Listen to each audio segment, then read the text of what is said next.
Just imagine, आज आपके घर कुछ ऐसे मेहमान आए जिन्हें आप बिल्कुल पसंद नहीं करती हैं।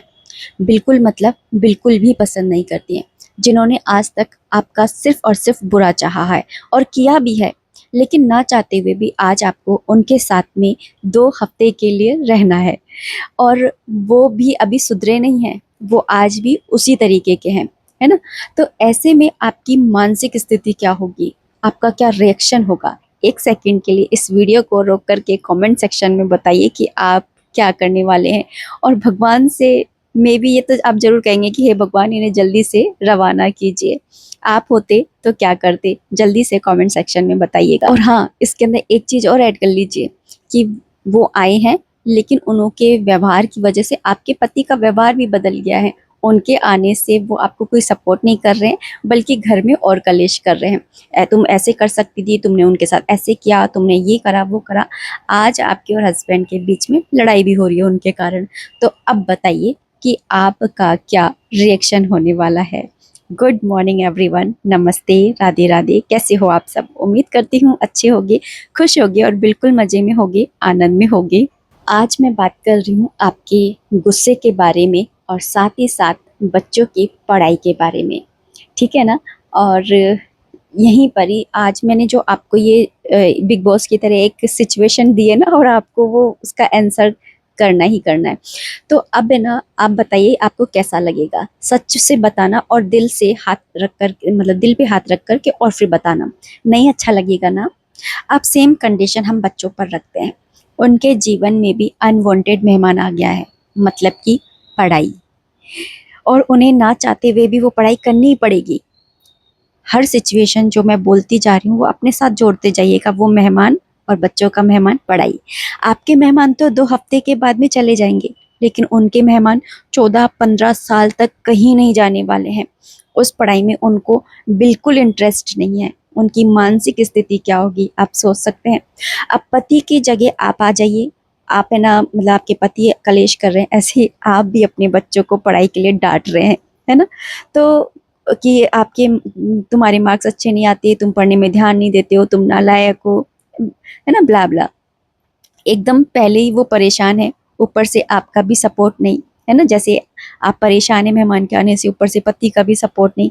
तो ऐसे ही सेम यही अगर आपके पति आपको कहें कि वाह, बीवी हो तो ऐसी, मेरे इन मेहमानों ने कितना बुरा बुरा किया है, फिर भी तुम इतनी इन मेरे मेहमानों की सेवा कर रही हो, है। I proud of you. मैं तुम्हारी जैसी बीवी पा करके बहुत ज़्यादा खुश हूँ।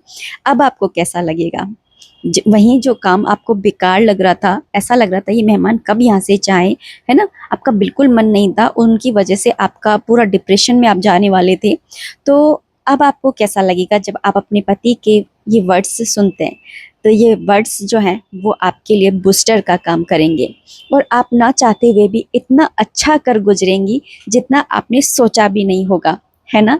ना चाहते हुए भी उनकी फुल रिस्पेक्ट करेंगी, और आप एक अलग ही कॉन्फिडेंस में होंगी, आप अलग ही खुश होंगे कि हाँ, कोई करे ना करे, मेरे पति तो सपोर्ट कर रहे हैं, वो तो मुझसे खुश हैं, है ना? क्योंकि पति ने जिससे आप है ना सबसे ज़्यादा प्यार करती हैं, उन्होंने आपको अप्रिशिएट किया है। ऐसे ही आपके बच्चे भी आपसे बहुत प्यार करते हैं, शायद बताते ना हो लेकिन करते हैं। आप बस उनको सपोर्ट में खड़े हो जाइए, वो इतना कर गुजरेंगे जितना आपने सोचा भी नहीं होगा। मैंने अक्सर पेरेंट्स को देखा है कि वो पढ़ाई के मामले में बच्चों पे बहुत ज़्यादा प्रेशराइज करते हैं। हर बच्चा अपनी यात्रा पर है, हम स्पिरिचुअल लाइफ जी रहे हैं। मेरे साथ जुड़े हुए तो हर, मतलब जो भी व्यूअर्स हैं वो है ना स्पिरिचुअल है, मैं इतना मानती हूँ। और तो अगर आप स्पिरिचुअल हैं तो आप ये भी मानिए कि हर इंसान है ना अपनी यात्रा पर है ना, यहाँ पर किसी ना किसी मकसद से आया है। तो आपको है ना उनका सपोर्ट करना है, उनका सहारा बनना है ना? तो अगर आप उनका सहारा बनेंगे, उनका सपोर्ट करेंगे, तो वो कर गुजरेंगे जो आपने सोचा भी नहीं है। मैंने एक मूवी देखी थी, बहुत मतलब बचपन में देखी थी, शादी से पहले की बात है। अब की मूवीज़ तो मुझे इतनी ज़्यादा खास लगती नहीं है, लेकिन हमारे समय की जो 90s की मूवीज़ थी ना, वाह वाह वाह! तो एक मूवी थी बादल, उसमें एक डायलॉग था कि आजकल के बच्चे हैं ना गोली से नहीं मरते, बोली से मर जाते हैं। तो आप अपने बच्चों को है ना जितना प्यार से समझा सकते हैं ना, उतना आप गुस्से से कभी नहीं समझा सकते। इसलिए अपने बच्चों को आपसे जो भी काम करवाना है ना, प्यार से करवाइए। आपने देखा होगा कि बच्चे आपकी बात नहीं मान रहे, लेकिन आपके रिश्तेदारों की या कोई मेहमान आया उनकी, या जिनसे थोड़ी सी देर मिलते हैं उनकी बात वो है ना मान लेते हैं। क्यों?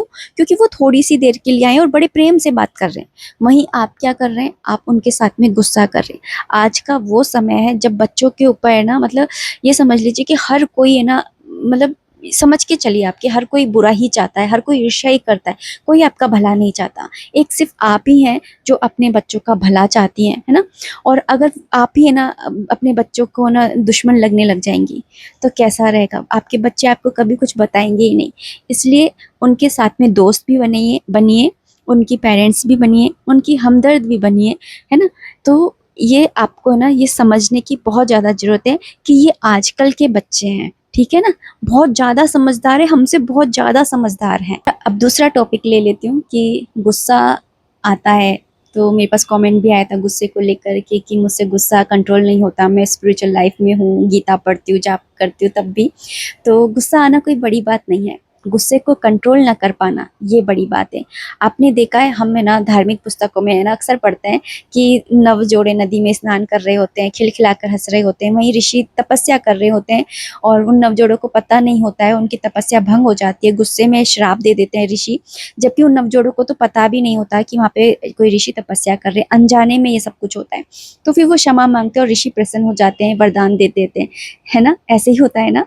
पर वहीं पर ऋषि भी तो ये सोच सकते थे, जबकि वो तो इतने स्पिरिचुअल हैं, है ना, तो वो भी तो सोच सकते थे कि बच्चे हैं, इनकी उम्र है, सांसारिक जीवन में है ना, और वहीं ऋषि तो तपस्या में है, उनका मन भटका तो भटका कैसे, ये बात भी तो हो सकती थी ना। कहने का मतलब बस इतना सा है, गुस्सा तो ऋषि मुनियों को भी आ जाता है, तो हम लोग तो कौन ही है। गुस्सा आना गलत नहीं है ना, उसको काबू ना कर पाना वो गलत है। और दूसरी चीज, गुस्सा आ रहा है ना, तो वो सही जगह पर ना उतारना ये और भी ज्यादा गलत है। आपको मालूम है श्री कृष्ण भगवान, हमें ना महाभारत की कथा जब पढ़ते हैं तो जब भीष्म पितामह से युद्ध हो रहा था, 10 दिन तक युद्ध हुआ, तब पांडव हारने लगे, तब श्री कृष्ण भगवान अपने रथ से उतर के उन्होंने पहिया उतार लिया था, जब अर्जुन उनके चरणों में गिरे, है ना, ये वाली कथा आपने सुनी होगी। तो भगवान तक को गुस्सा आ गया, तो यार हम लोग तो इंसान हैं। एक बात और, गुस्सेल औरत होती है ना जो, मतलब जो तेज औरत होती है, जिसका गुस्सा तेज होता है, आपको मैं यहाँ बता दूं, आप खुद ही देख लीजिएगा कि अपने आसपास में है ना, आप है ना एक वो करिएगा एनालिसिस कि है ना, एक आध को छोड़कर मैं बोल रही हूँ कि ज्यादातर जो गुस्सेल और तेज औरत होती है ना, उनका ही घर भरा पूरा और बसा हुआ होता है। वही है ना औरत एक शाही या राजसी जिंदगी जी रही होती है जो गुस्सेल औरत होती है। आपको पता है, आप ये ना चाहे आजमा कर मतलब अपने आसपास में वो करिएगा, मैंने जितना करा है, मैंने जितना देखा है ना, उस हिसाब से मैं बता रही हूँ। अगर आप है ना अपने हक के लिए नहीं लड़ सकती तो आप अपना घर भी नहीं बसा सकती। आपको पता है, अगर आप गुस्सा नहीं करेंगे तो आपके पति घर के बाहर निकलते हैं, वो किसी गलत रास्ते पर भी जा सकते हैं। एक डर होता है कि नहीं मेरी बीवी गुस्सा करेगी, ऐसे ही बच्चों के ऊपर भी एक डर होना जरूरी है कि नहीं मेरी मम्मी गुस्सा हो जाएगी। लेकिन वो गुस्सा कैसे, गुस्सा मतलब एक उस तरीके से नहीं होना है हमें गुस्सा कि कोई सामने वाले से हमारा रिश्ता ही खराब हो जाए।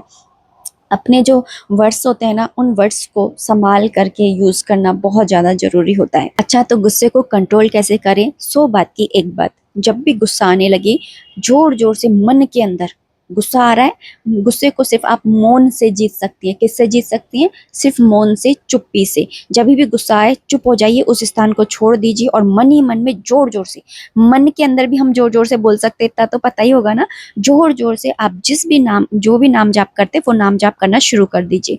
मैं आपको 100% कह रही हूँ, थोड़े ही दिन में आपका गुस्सा जो है वो कंट्रोल में आने लगेगा, ठीक है ना। अच्छा, एक कमेंट और आया था कि मैं माला जाप करती हूँ तो मुझे नींद आने लग जाती है। तो ये कोई बड़ी समस्या नहीं है, अक्सर है ना जो स्पिरिचुअल लाइफ में होते हैं और माला जाप करना स्टार्ट करते हैं उनके साथ में ऐसा होता है। अगर आपके साथ में ऐसा हो रहा है तो आप है ना माला जाप करने का तरीका बदल दीजिए। जैसे कि आप है ना टहलते हुए माला जाप करना शुरू कर दीजिए। आप है ना अपनी माला झोला जो है उसको लेकर के गले में टांग करके, है ना, और छत पर जा करके या है ना बालकनी में जा करके घूमते हुए आप अपनी माला को जाप करना शुरू कर दीजिए।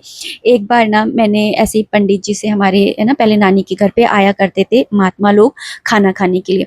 तो मतलब मंदिरों में आते थे तो नानी बुला करके ले आती थी। तो उनसे नानी ने पूछा था कि ऐसे माला जाप करते हैं तो ना नींद आने लग जाती है क्यों? तो उन्होंने कहा था कि जब हमें ना वो मिलता है ना आराम, जब हम भगवान से जुड़ते हैं ना तो कहीं ना हमें आराम मिलता है, तो उसकी वजह से हमें नींद आने लग जाती है। तो इसमें आप ये बिल्कुल मत समझिए कि आपकी भक्ति में कोई कमी है।